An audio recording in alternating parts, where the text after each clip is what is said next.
We expect unions are up in arms already over the possibility of job losses. And I suppose, Jeremy, a lot of questions about really is there nothing else we can do with SAA? Well, let's put that to aviation commentator Phuthego Mojapele, who joins us now on South Africa tonight.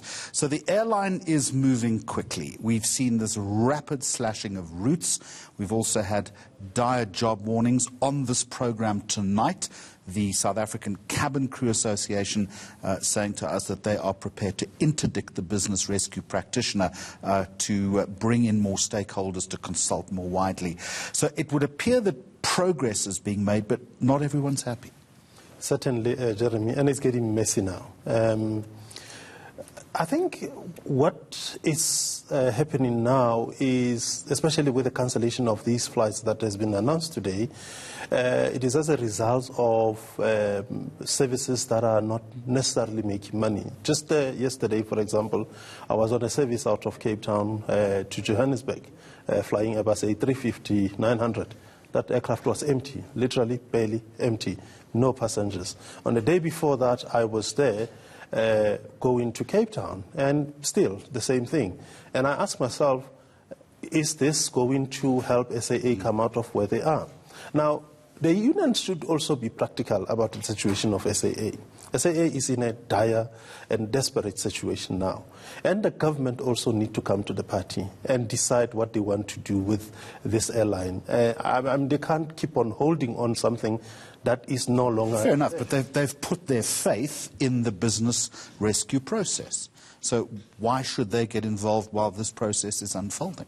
Yeah, certainly. I mean, it's natural for the unions to want to protect their members. Certainly, all the unions would definitely do that. But at the same time, union also has to be practical about the situation. If they accepted the business rescue practitioners to come in and get involved and try to salvage what is left there, surely they need to come to the party. The one union that we spoke to tonight, the Cabin Crew Association, wasn't opposed per se to job cuts. What they were saying is that this process is moving too quickly and that it is prescriptive without enough consultation.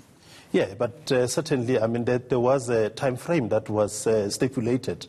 Certainly, you don't need the whole year to resolve something that is dying. Surely you need an intervention. Hence, we have business rescue practitioners in place because the business was not going. And I'm sure they would have to necessarily understand the position and engage with them. I don't understand how everything would be expected to delay if the airline is not making money.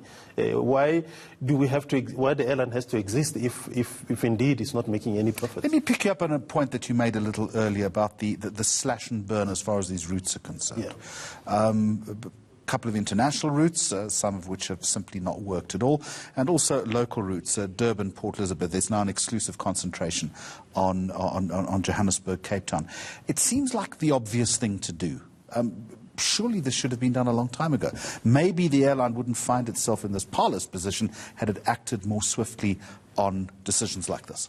I think a concerted effort should have been made much earlier and give a Mango sister airline a bit of an opportunity to operate on those routes, because Mango is low cost and is operating together, competing with your other low-cost airline, your SAF Air, your Com Air, with the Kulula brand and whatnot. And I think they missed the opportunity at that time to empower Mango and give them much more facilities to be able to run. As we speak now, Mango is now consolidating much of their services, especially out of Lanseria, and concentrating more in OR. Wasn't it simply the availability of aircraft at the time, though? Well, I would imagine that the business is more. I mean, they're getting more from SAA, and they are now starting to offer Voyager members benefits out of their services, which other low-cost airline doesn't have. Yvette is going to talk about SA Express in just a moment, but also part of the problem,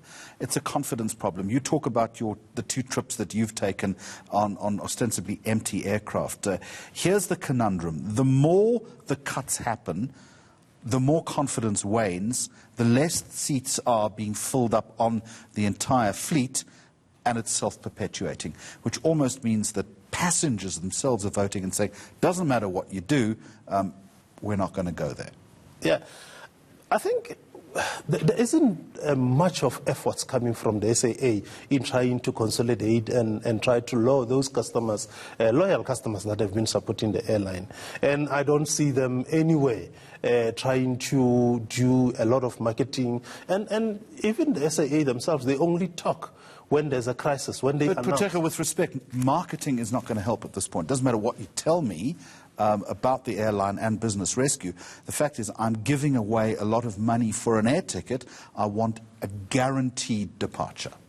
I mean, that is what's supposed to be a message of everybody within the airline, trying to communicate the message that the airline is not dying. I mean, we're not getting anything out of communication except when there's a crisis, cancellations and whatnot. There isn't much that we're getting. But if they can stand up and start doing what they're supposed to do, I'm sure there are those that, airline do die and come back again, and it's natural. Well, as you said, it's a messy process at this point, but business rescue, doesn't matter whether it's SAA or any other organization, business rescue is always a messy, difficult, fraught, emotional process. Thank you very much for joining us tonight. Aviation commentator Phuthego Mojapele.